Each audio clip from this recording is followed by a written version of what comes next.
Hello, Fantasy League enjoyers. How you doing? It's been a little while. Apologies for that, but there hasn't been too much activity in terms of the league that I'm in currently. But that's about to change because we have Blast Bounty in the playoffs around the corner, and then there's quite a few tournaments back to back after that point. So all we've seen so far from my particular fantasy league is the Cologne games. We've done okay. Nothing special. It hasn't been a complete disaster either. Started poorly at top 55. Typically, I'm aiming for top 35 or below, which we did hit in the next two games. This was brutal, though. On the last day, it actually did say I was top 29%, and then it updated to top 31. So the reason why that's kind of brutal is you can see here 10 season points for being in the top 30, and only 8 if you hit top 31. So we missed out on 2 points.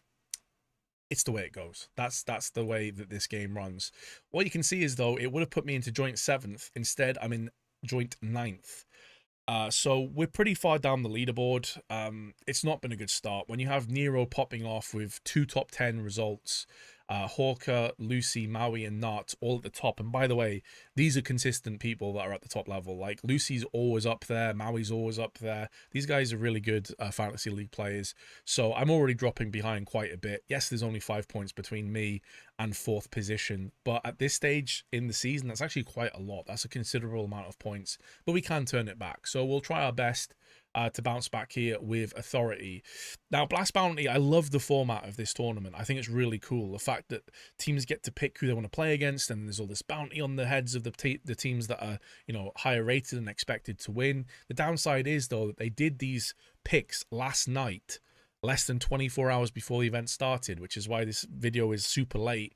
I'm kind of having to rush it out a little bit. So apologies for that, but not much I could do because I didn't want to pick my team before knowing what the fixtures were, right? Especially as I'm trying to also give you kind of like a rundown of my predictions as what's going to happen in this event. Can't really do that if I don't know what the games are. So now we have found out what the fixtures are going to be. Today, in about 4 or 5 hours from the time of recording this, we have Mouse Astralis, then Mongols and Aurora, and then tomorrow Vitality Liquid, Spirit VP. So I almost don't want to talk too much about these two games, and the reason why is because we don't know what the semi-finals are going to be either. After this stage, I believe they go back to picking who they want to play against. I could be wrong on that, but I'm pretty sure that's how it works.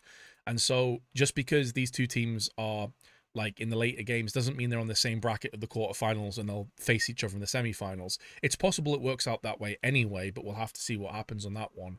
But also on top of that, I just think that these two games kind of speak for themselves. Like, I don't want to throw away Liquid and VP and say they have no chance and why are they even here or anything like that, because there's always a puncher's chance, and let's also be honest, Vitality have shown some weaknesses in this last sort of 3 or 4 weeks. They did sustain a heavy loss against Mouse. They've had some close maps against teams they probably should have been beating pretty comprehensively. But it is still Vitality. They are still the best team on the planet. And for me, they are still the team to beat. They're the team that's the favourite to win this event as far as I'm concerned. But you now have teams like Mouse, like Spirit breathing down their necks. I was going to say the Falcons. Not really. Kaisuke's eye test has been fantastic. I don't know where Nico's disappeared off to, and Manasi's not been playing anywhere near the level you expect from him. So realistically, right now, it feels like a bit of a 3-horse race with Vitality multiple strides ahead, and the other two trying to catch up.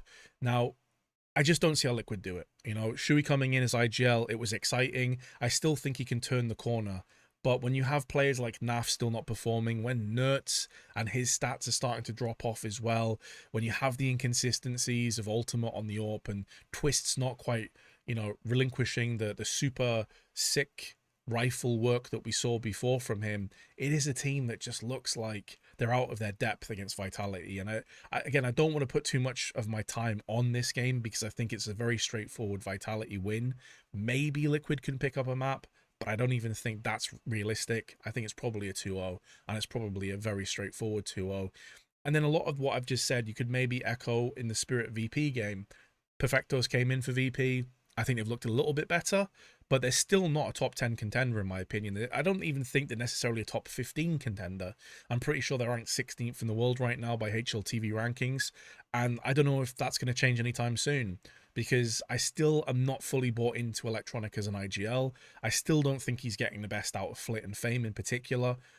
There's a lot of talent on that roster. There's no doubting that at all. And the same could be said for Liquid, but it is just not working right now to a point where I believe they can actually beat Spirit. Now, I will throw a devil's advocate into the mix, and I'm really picking at the thinnest of threads here to unravel a potential Spirit win. So I don't believe Spirit lose. I think Spirit win this game, and I think it's comprehensive. I think it's a 2-0. Honestly, it could be a stomp. However, there have been some rumors that Tania, who's been bought out from his heroic contract, is going to be going to Spirit after EWC. I'm not sure if that's been confirmed yet, but I know there's been rumors out there about this. So Zontix would be removed, Tania would come in. So with that change, you then have two of the core Spirit players that have been playing together for a long time now moving on. Obviously, Magix was out for Zwei, and then Zontix would be out for Tania. I'm curious how that will affect this squad in terms of roles, in terms of the positions they're playing on each map, and also in terms of who's going to be the supportive element, because Zontix, even though he may be getting replaced, and obviously the firepower of Tania cannot be understated, the guy's a monster. I think it's definitely an upgrade in terms of raw fragging. But Zontix was very straightforward about his role in the team. He's like, I don't need to be the star of the show. I don't need any limelight. I'm happy with Donk and Shiro getting all the plaudits. I'm just going to do my job and we're going to get W's. When you think back to before Katowice, I remember an interview with him. And yes, a lot of the Spirit interviews are mega cringy. I have to agree with that. But I remember he was getting interviewed and he was asked a question, which is a very fair question. Like, you've never been to a playoff before, especially at this caliber of tournament. How do you feel about it? Are you worried? Are you anxious? And he just said, no. And he went out there and proved it. The guy, he is that guy. He is legit. He's a stone cold killer professional player. And I don't think he's necessarily going to be knocked off kilter when it comes to this potential roster change looming overhead. I think he's the kind of guy that will just dial in and he'll just get the job done. It'll be another day at the office. He may even take this. It may even go in the other way, by the way. Like, I'm saying this as a potential banana peel. There's a lot of speculation and maybes, ifs and buts about it. But even if it were true, Zontix may also just take this as an FU opportunity and to put himself in the shop window and go out on an absolute banger performance, be a bit more selfish, push a little bit more, start to put his stats up there so that when teams come swooping in to potentially pick him up, he becomes way more undeniable. It could also go that way. It could make him even more deadly and more powerful. And Zontix, very capable player. Like, he obviously often gets overshadowed by the Donks and the Shiros of the team, but he's had moments where he's pulled off some ridiculous plays in his own right. So I think Spirit get that W very comfortably. So we'll actually just focus on Mouse, Astralis, and Mongols, Aurora a lot more, because I think these games are just way more interesting. We'll start with Mongols and Aurora. If the website wants to open this up for me, that would be very nice. Come on, you can do it. I believe in you. Let's go. It's not working. Right, I'll just start talking about this anyway, and then I can show you the stats and stuff afterwards. So Mongols and Aurora, they've played each other a bunch over this last year. It's been very back and forth. And even in the losses that either team has sustained, there's been multiple overtimes, even sometimes multiple OTs in a single map. It's always a super close one, back and forth. Even though some of the maps have been very one-sided as well, there are a lot of very close games. And it's very hard for me to see. As you're going to see now, I'll show you the stats. Or I won't, because it's not showing them yet. Bruh. Right, whatever. We can have a look in a few moments' time. Even when it comes down to their back and forths, the map pools are also quite interesting because, like, Ancient's going to get insta-banned from Aurora. It always does. It's their perma-ban. Train's going to get banned from the Mongols. They don't play this. But Aurora, as you can see, they have played Overpass once. So they could maybe float out the Aurora, the Overpass pick, because in the past, when they played each other, Anubis was always a part of their games. You'll see here, in two of their, well, actually, if you go back to 2024, it's even more the case, but let's have a look at 2025. Every single one of their series, apart from one, has had Anubis in it, and I'm pretty sure Anubis was the third map decider in this game as well. So you are in a position where it's been back and forth. The Mongols have won the last two maps they played, but then Aurora beat them the two maps beforehand, just trading back and forth. You can see by the stats, it's immensely close between these two teams. And keep in mind as well that, yes, sure, Jota joined the team earlier on in the year, so you can maybe put some of those stats and figures with a bit of a caveat next to it. But Mongols have been the same team throughout. The core of Aurora has been the same throughout. And so I really do find myself in a bit of a coin flip position in my mind. I'd probably slightly give this in favor to the Mongols, mainly off the basis that their losses they've sustained recently are against Na'Vi and Vitality. Like, fair enough. Could say the same for Aurora, although they did lose to FaZe, who themselves are struggling. But losing to Spirit, losing to Mouse, they have also lost to G2, Furia, but you're going back more than 2 months at that point. The win against Pain for me is what solidifies the Mongols as the slight favorite in this game. And you can never do like an even sort of analysis by, oh, they beat Pain, so they'll beat Aurora. It's not how CS works. It very rarely works out that way. What I mean is what I saw from the performances of the players. It was a really scrappy series, a really close game, 13-11, 13-10. But keep in mind, this is Pain who themselves got into the playoffs of the major and had some amazing performances throughout. A team that I think is only getting better as time goes on. Davideus, one of the reasons why people overlooked them so much, and I talked about this in my Pick'ems video at length, is that they hadn't really had much time as a full five of DGT and Davideus in particular. You know, they had coaches standing in all kinds of stuff. So this team is getting better as time goes on. And this is a really impressive win. Techno top fragging, top rating as well. So keep that in mind for your fantasy picks. He might be a really good pickup. He's 186k, which I think is very, very reasonably priced for him. Probably a bit underpriced, all things considered. But you always have to have the budget picks, of course. I understand that. But off the basis of this win, I honestly would give the Mongols the slight advantage. Aurora slapped Heroic, but this is Heroic who basically are a dead team walking. Tanier is already out. They've had Xflow dropped. Now he's coming back in. They had Scrob come in. They've had multiple roster changes. Nilo's in the roster again now after being in and out previously as a substitute. So like this team's a bit of a mess and they're just losing their star players left and right. So I don't have very high hopes for this Heroic team anymore. So I'm not even looking into that. I think the FlyQuest result's legit. Obviously JKS back across there. They got Regali. It's a good team. FlyQuest is a good team. So that's not bad at all. But I honestly think that the Mongols, for me, are the favourites coming in. But I would not be surprised in the slightest if they get just domed by Aurora. And it's really straightforward. Because both these teams, for me, the smallest of margins in favour of the Mongols. But they are very evenly matched, in my opinion. I think when you look across the board, it's an evenly matched 10 players on the server, with Mongols slightly ahead. And additionally, obviously, getting through to the finals of the major has to give you a bunch of confidence. And I think the Mongols are going to be able to run forward and get this W, even if it is a super close game. And then we have Mouse and Astralis. And I'm going to say right now, I think this is a potential upset for a few different reasons. The first one is that although Mouse definitely are on an upward trend, both teams are. You know, Astralis certainly are as well. The teams that they've been losing to recently is Furia twice. Like, fair enough, Furia have been on a different level.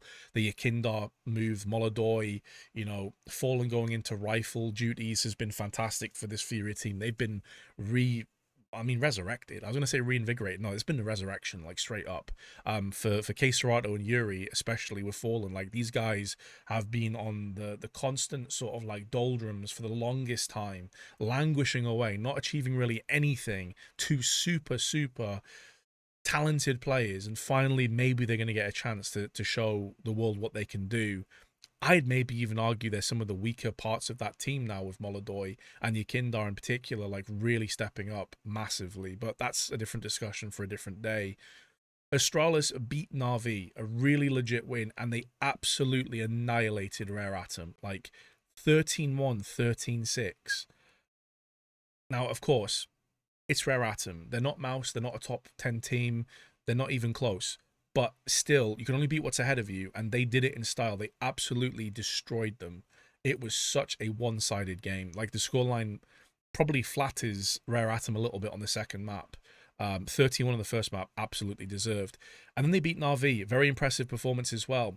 Mouse, after taking down Vitality, which was, of course, the game where people's heads turned, they said, oh, Mouse has arrived. Like, not only is Vitality mortal, not only are they human after all, but this is maybe where Mouse really show that they are a top contender to maybe be the best team in the world in the future.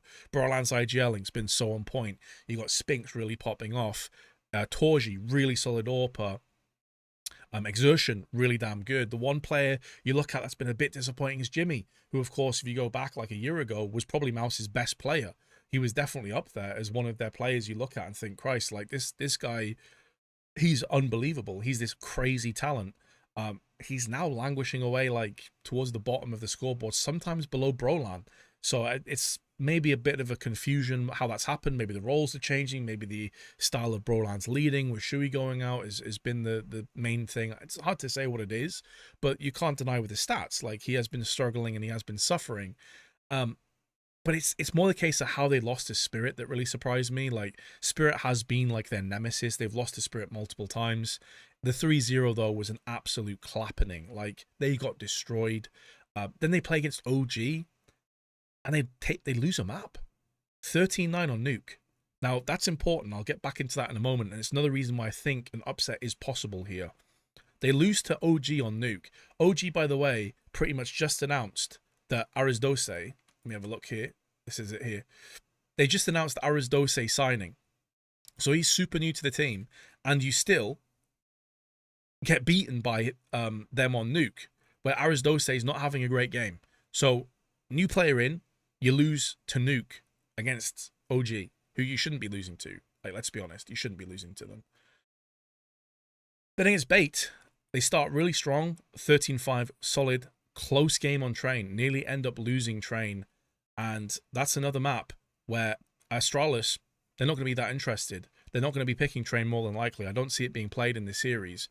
It's hard to know what they're going to ban. Like, realistically, both teams have floated a few overpasses. I would imagine maybe Astralis try a Train ban. Maybe they try a Dust 2 ban. It is a good map for Mouse. It's not a potentially great map for them. But apart from that, the teams kind of shake hands on a lot of maps here. But the main reason why I'm saying this is they could counter this, Mouse. They could ban Nuke, right?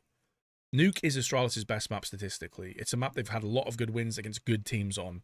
And we saw Mouse lost it to OG before. It's a map that they've been very like inconsistent with, up and down. They're playing top tier opposition, of course. You can't look too much into it.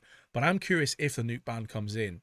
If they end up banning something else, like an Ancient, which is another strong map for Astralis that Mouse don't have a great win rate on, and Nuke is first picked, Astralis can absolutely win Nuke. And then this series is wide open. It's a potential shock. It's a potential upset win for me. Especially as, and I haven't really touched on Astralis themselves, what Hooksie's done with his team has to be respected, man. Like, the guy came under so much flack. His career looked like it was dead and buried after G2. The memes, everything else that was at his expense, people saying he was complete trash. He had no right to be in this kind of like caliber of CS. And he's come back into this Astralis team, which, let's be honest, was straight up a disaster. Like, I don't even want to blame Cadian for this. I don't think it was necessarily Cadian's fault. He tried to come in and do the best he could. The team was just in a horrible state of affairs. Hooksie comes in, clears things up, and they've just had a huge spike. They've had this meteoric rise. Stown and Yabi looking like somewhat of their older selves again. Device is still popping off. Stare is super consistent. Just this really solid player. May never be at the top of the scoreboard in terms of, like, you know, dropping 30s or anything like that. But he's just always there. He's always doing a job. He is super, super dependable. You can always trust on Stare to deliver. And what Hooksie's done with his team is nothing short of incredible. And he deserves so much praise and plaudits for it, honestly. Device, also a man that's been through a lot. Obviously, health issues. He's been very open and honest about this. He had his time in NIP, then back to Astralis.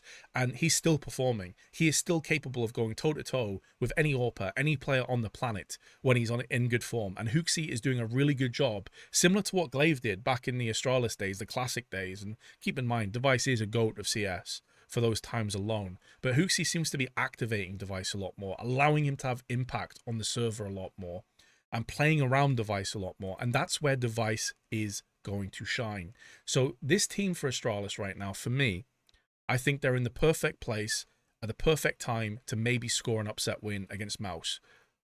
I'm saying maybe. There's every chance Mouse just steamroll this game. They ban Nuke, or maybe even just outright win Nuke, and they end up taking the series, and then all of this is for naught, right? These are educated guesses at best. I'm going to say, though, I think Astralis can win this game, and because of that, I'm going double Astralis in my Fantasy League team. No Mouse players. We're only going for one Spirit player, which is Chopper, and then we're going for 2 Vitality as well, which is a little bit more of a, I don't want to say a sure thing necessarily, because you can even pick the right team but the wrong players and get very little points, of course. This is a huge gamble. This is chips all down the table. I'm going all in. A lot of it, though, is based off the budget of some of these players, straight up, because to go for any of the heavy hitters on the teams costs an arm and a leg, and you probably would have had 4 budget players with 1 big player. So if you want to go for Zaiwu or you want to go for Donk, they're both 240. Good luck finding a team alongside them that's even half decent. I will say, I was on the fence a lot about trading Flamesy for Mezzy and going Chopper to Techno. So Techno's 186. He's 2k less than Chopper. I've had exactly enough money to go Techno in and then change out Flamesy for Mezzy. However, as I said before, I think that Aurora Mongols game is a coin flip, so I don't feel comfortable doing that. Spirit are way more, in my eyes at least, a surefire thing to get the W against VP, and so therefore I want to go with Chopper. I just think it's easier points for the most part, unless something ridiculous happens.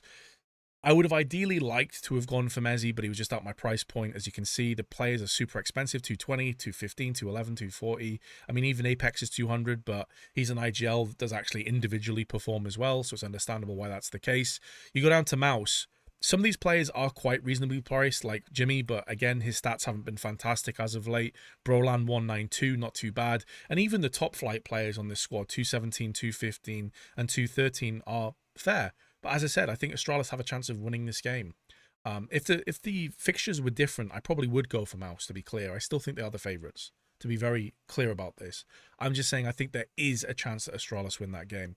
And then we have Spirit, very expensive, 240 for Donk, 225 for Shiro. Realistically, those are the two players you're going for your premium picks. Zontix, I wouldn't hate if people picked him up. I think there's a chance he does pop off at this event, especially if Tania is going to be replacing him, because at this stage in his career, he'll realize he needs to get a fast track to that next team to stay relevant within the scene. So maybe he does pop off. The Mongols are very reasonably priced again. If you do fully believe in the Mongols, you could easily go for like Blitz and Mazzinho and be under the 200k per player threshold. That would be ridiculous. You can even go for a 910. Very, very good player. If you feel like going all in for Mongols, Senzu at 218. If they beat Aurora, he's probably going to get a ton of points as well. Aurora, pretty low, but the two players, Wicardia and Zantares, I can't justify going for either of these. I've been burnt too many times by this Aurora team. You know, like if you've been watching a lot of these videos, you know that that's true. And then Astralis, solid. Liquid and VP, I don't even really want to think about, because I think it's just almost a guarantee loss for those guys. So that's my team. We slapped on an AWP for Device, Attacker for Stare, Chopper with Eco-Friendly, Entry Fragger for Flamesy, and Apex on Leader. Actually, one sec. We'll switch him to Support for Stare. It's slightly better stats. I just realized, like, maybe Support and Stare is the play here. I'll go for that instead. So, listen, this team's a gamble. It's a risk. It could definitely backfire. Don't get me wrong on this. But I think now is a good time with the budgets, with the fact that Mouse are a little bit shaky, and I think Astralis are in very good form. And we also have like a little bit more of a guarantee with Vitality. If Astralis do beat Mouse, I think a lot of people will go for Mouse players here. Then I'm already going to be in a very, very good place. So I guess tune in next time and find out if I got wrecked or not. There'll be a lot more content coming up, because a lot more events can be back-to-back now, so look forward to that. If you have enjoyed this content, please do feel free to drop a subscribe and a like on the video. It really helps with the YouTube algorithm. I don't want to spam people with that shit at the start of the video. If you stuck around this long, then I would hope that you have enjoyed yourself, so please do feel free if you haven't already. And I will see you guys later on. Have a good day. Peace.